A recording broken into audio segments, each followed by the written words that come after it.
प्रभु जाते हैं गुरुदेव के पास और गुरुदेव से जाकर के कहते हैं कि मुझे ये मिथ्या कलंक क्यों लगा है। तो गुरुदेव ध्यान लगाते हैं। गुरुदेव ने बताया कि कृष्ण तुमने चौथ का चंद्रमा देख लिया है। क्या देखा है? चौथ का चंद्रमा। कहते हैं जो व्यक्ति चौथ का चंद्रमा देखता है ना, उसे झूठा कलंक मिथ्या दोष लगता ही है। अब आपको मालूम है कौन सी चौथ का चंद्रमा?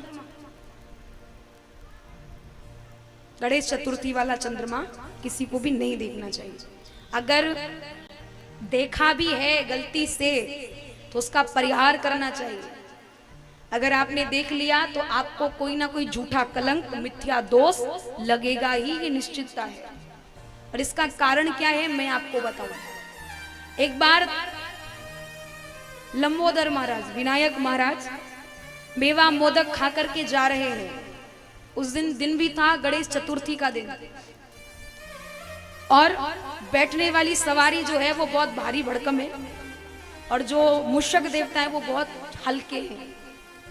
अब ये चलते जा रहे हैं। कैलाश पर्वत से जैसे नीचे उतरे, चूहा महाराज का पैर फिसला तो चूहा तो गिरा, साथ में ऊपर से बैठने वाले भी गिरे।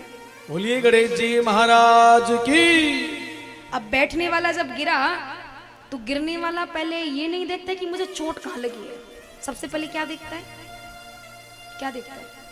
किसी ने मुझे गिरते हुए तो नहीं देख लिया, यही देखता है ना, क्योंकि अगर देखेगा तो बाद में वो जरूर कहेगा। तो गणेश जी ने भी यही देखा। गणेश जी ने देखा मुझे किसी ने गिरते हुए देखा है कि नहीं। देखा तो ऊपर से चंद्रमा देख रहे हैं। चंद्रमा कहते हैं भले आदमी जब चला फिरा नहीं जाता है तो क्यों इतना खाते हो, इतना मोटे हो रहे हो। गणेश जी कहते हैं वाह, एक तो मैं गिरा, ऊपर से मेरा समाचार कुशल क्षेम पूछने की जगह तुम कह रहे हो इतना क्यों खाते हो, चला फिरा नहीं जाता है। अगर तुम्हें अपने ऊपर ज्यादा ही अभिमान है ना, जाओ मैं तुम्हें श्राप देता हूं कि अगर आज के दिन कोई भी तुम्हारा मुख देखेगा तो उसे मिथ्या कलंक झूठा दोष लगेगा ही लगेगा। तो यही कारण है कि झूठा दोष लगता है। प्रभु को लगा है, जब भगवान को लगाए तो आम इंसान को, आम आदमी को, साधारण जीवात्मा को तो लगेगा ही लगेगा। और भैया एक बात और भी है, ये कलयुग है।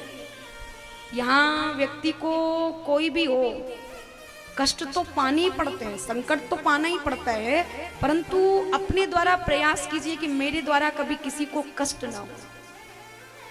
और जिन्होंने चौथ का चंद्रमा कभी गलती से देखा हो तो उनके लिए एक उपाय भी बताऊं।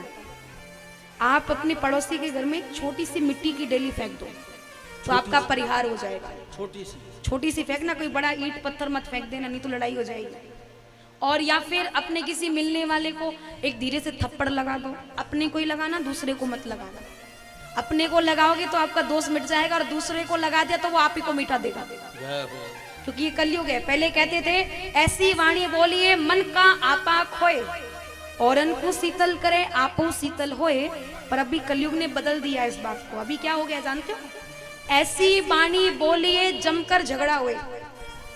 क्या? ऐसी वाणी बोलिए जिससे जमकर झगड़ा होए, पर उनसे कबहू ना बोलिए जो तुमसे तगड़ा होए। अभी देखा जाए तो वाणी में सरसता होना बहुत जरूरी है। आप साधारण सी बात बताऊं, आम लोग कहते हैं कि गुड़ नहीं तो गुड़ की सी बात तो करो।